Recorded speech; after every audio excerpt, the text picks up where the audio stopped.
Magical well, सोने का अंडा और नागिन। शिवप्रिया एक इच्छाधारी नागिन थी जो एक सोने के अंडे की रखवाली करती थी। उस अंडे के अंदर ऐसा कुछ रखा था जिसकी वजह से कोई भी इंसान महाशक्तिशाली बन सकता था। अंडे तक पहुंचने का रास्ता एक बड़े से कुएं से गुजरता था। वो एक जादुई कुआं था। उस अंडे तक पहुंचने के लिए कई सारे मुश्किल पड़ाव को पार करना पड़ता था। शिवप्रिया, महादेव ने तुम्हें काफी सारी शक्तियां दी है और इसके साथ तुम पर बहुत बड़ी जिम्मेदारी सौंपी है। इसे अच्छी तरह से निभाना। अगर वो अंडा किसी बुरे इंसान के हाथ लग गया तो इस धरती का विनाश हो जाएगा। जी गुरुदेव, मैं कभी भी आपको या महादेव को निराश नहीं करूंगी। और वैसे भी उस अंडे तक पहुंचने के लिए किसी भी बुरी शक्ति को उस जादुई कुएं को पार करना पड़ेगा। और अगर वो गलती से उस जादू को पार कर भी गया तो उसका सामना मुझसे होगा और वो बच नहीं पाएगा। शिवप्रिया अंडे की सुरक्षितता को लेकर काफी आश्वस्त थी, पर उसे नहीं पता था भैरव नाम का एक तांत्रिक उस अंडे के पीछे पड़ा था और वो उस कुएं तक पहुंच चुका था। माँ काली का आशीर्वाद है मुझे। मैंने काफी सारी सिद्धियां प्राप्त करके रखी है। इस कुएं का जादू मुझे रोक नहीं पाएगा। अब मैं बनूंगा दुनिया का सबसे शक्तिशाली और खतरनाक इंसान। भैरव कुएं में कदम रखता है तो दूसरी ओर शिवप्रिया किसी काम से कुएं से बाहर गई। उसे पता नहीं था कि भैरव की बुरी नजर उसके कुएं पर और सोने के अंडे पर पड़ चुकी है। कुएं में तरह तरह के जाल बिछाए हुए थे। हर कदम पर एक नया जादू भैरव का इंतजार कर रहा था। कभी आग का दरिया, कभी तेज तूफान, तो कभी जादुई झरना। पर भैरव अपने सिद्धियों से सारे पड़ाव को पार करके आगे बढ़ता जा रहा था। जादुई झरना एक अद्भुत झरना था जो किसी भी जादू को अपने अंदर समा लेता और वो इंसान जो उसको पार कर रहा है वो बिना जादू के आगे बढ़ने लगता। पर भैरव वो भी कोई कम नहीं था। उसने पहले ही अपनी सिद्धियों को अपने जादू से छुपा कर रख दिया और उस झरने को पार करते ही फिर से अपने जादू को प्रकट कर दिया और सभी पड़ाव को पार करके आखिरकार वो अंडे तक पहुंच ही गया।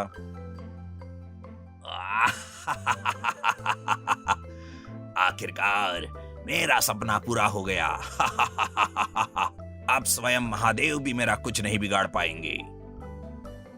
उनके बारे में बाद में सोचना, पहले उनकी शिवप्रिया से तो मुकाबला कर लो। दुष्ट, मैं तेरा सपना कभी पूरा नहीं होने दूंगी। भैरव सोने के अंडे को अपने कब्जे में ले पाता इससे पहले ही समय पर शिवप्रिया वहां आ गई और उसने वक्त रहते ही भैरव को रोक लिया और अब दोनों महाशक्तियां एक दूसरे का सामना करने एक दूसरे के सामने खड़े हो गए।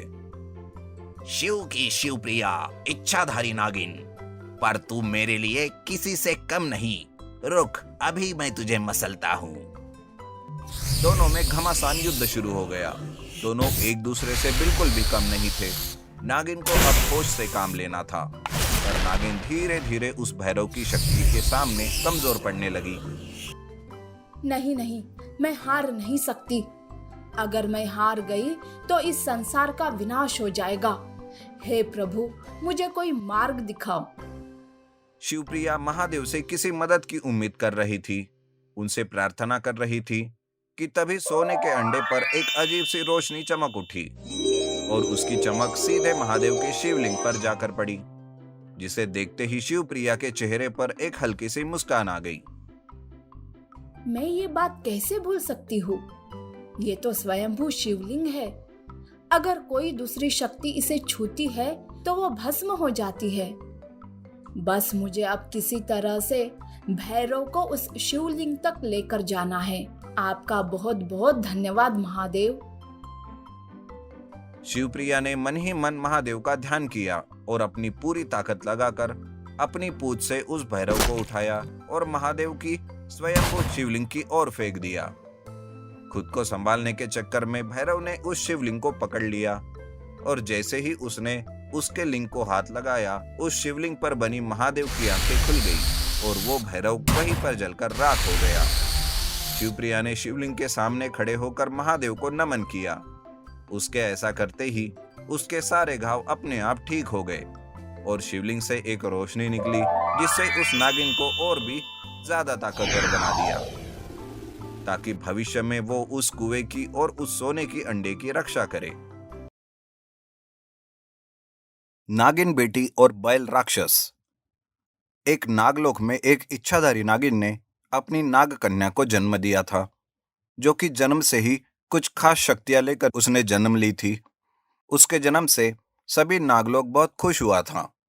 इस बात की खबर चामुंडा राक्षस को पता चलती है। तब वो कहता है, मुझे कब से इस दिन का इंतजार था। आज वो दिन आया है। मैं उस नागिन की बेटी को खाकर अपनी शक्तियां और अपनी उम्र बढ़ा सकता हूँ। नागिन को इस बात की खबर थी और 18 साल के होने तक उस राक्षस से उसे बचाना होगा, ये भी इच्छाधारी नागिन जानती थी। वो कहती है, मुझे मेरी बेटी को बस उसके 18 साल तक उस चामुंडा राक्षस से बचाना होगा। बाद में तो इसकी शक्तियां अपने आप ही जागृत होगी और ये अपनी खुद की रक्षा कर सकती है। लेकिन अब मैं क्या करूं, कुछ समझ नहीं आ रहा है। तभी एक नागदासी आती है और वो नागिन से कहती है, नागिन, आप अपनी बेटी को लेकर धरती लोक जाओ, यहाँ पर मैं सब संभाल लूंगी। इच्छाधारी नागिन अपनी बेटी को लेकर धरती लोक आती है। नागदासी अपनी बेटी को इच्छाधारी नागिन के बेटी की जगह रखती है और चामुंडा राक्षस को लगता है कि ये वही बेटी है, इसलिए वो उसे खा लेता है। और इधर इच्छाधारी नागिन इंसान के रूप में आकर एक गांव में अपने बेटी को लेकर जाती है।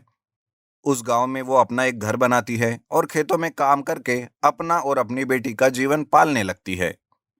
कुछ साल बीत जाते हैं, बेटी बड़ी हो जाती है। वो दिखने में बहुत ही सुंदर रहती है। बेटी साधारण लड़कियों के जैसे जीवन बिता रही थी क्योंकि उसे अपने बारे में कुछ भी पता नहीं था, लेकिन उसे समय समय से कुछ अलग महसूस होने लगा था। एक दिन वो अपनी माँ को पूछती है, माँ, कुछ दिनों से मुझे कुछ अलग ही महसूस हो रहा है। और तो और हर रात नाग के ही सपने आ रहे हैं। ये सब क्या हो रहा है माँ? बेटी, आज मैं तुम्हें सब सच्चाई बता ही देती हूँ। कौन सी सच्चाई माँ? इच्छाधारी नागिन बेटी को सारी सच्चाई बता देती है और वो कहती है, बेटी, बस अब कुछ दिनों में तुम 18 साल की होने वाली हो। तब हम ये धरती लोक छोड़कर यहाँ से जाने वाले हैं। नहीं माँ, मुझे यहाँ से कहीं नहीं जाना, मुझे यही रहना है। मैं रमेश से प्यार करती हूँ और उसके साथ जीवन बिताना चाहती हूँ। पर बेटी, एक न एक दिन तुम्हारी असलियत सबके सामने आ जाएगी, तब क्या करोगी? और नागलोक में वो चामुंडा राक्षस को भी तो मारना है। बेटी बहुत परेशान हो जाती है, उसे कुछ समझ नहीं आता। उधर नागलोक में चामुंडा राक्षस बूढ़ा होता जा रहा था। तब वो सोचता है, अरे ये क्या हो रहा है? मैंने तो उस नागिन के बेटी को खाया था, पर उसका असर तो कुछ भी नहीं हो रहा है।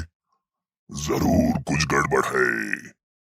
ये सोचकर चामुंडा राक्षस नागदासी को कैद करके सारी बात पूछता है। तब वो नागदासी उसे सारी बात बता देती है। चामुंडा राक्षस तभी उस नागिन के बेटी को ढूंढने के लिए धरती लोक पर आता है। बहुत ढूंढने पर उसे नागिन और उसके बेटी का पता चल ही जाता है। नागिन और बेटी को देखकर वो सोचता है, अच्छा, तो ये लोग यहाँ छुपे हुए हैं। अब देखता हूँ कि मुझसे कैसे बचते हैं। ये सोचकर वो चामुंडा एक बैल का रूप धारण करके नागिन के घर जाता है। उस बैल को देखकर नागिन की बेटी कहती है, माँ, देखो तो ये किसका बैल है? कब से यही खड़ा है। नागिन आकर जैसे ही उसे देखती है तो वो जान लेती है कि ये कोई बैल नहीं बल्कि एक राक्षस है। तब बैल राक्षस बोलता है, क्या रे नागिन, मुझसे बचकर यहाँ छुपी हुई है, लेकिन आखिरकार तुझे ढूंढ ही लिया। अब कहाँ जाओगी? नागिन भी अपनी रूप में आती है और वो बोलने लगती है, लेकिन ये तुम्हारा अब आखिरी वक्त है चामुंडा।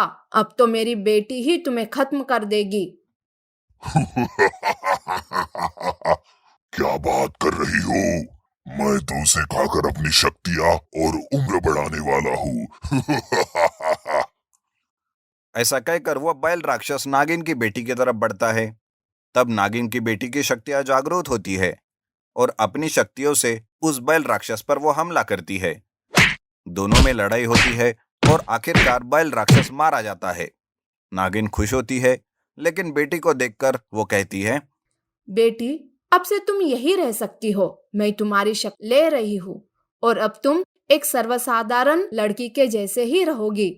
खुश रहो मेरी बेटी।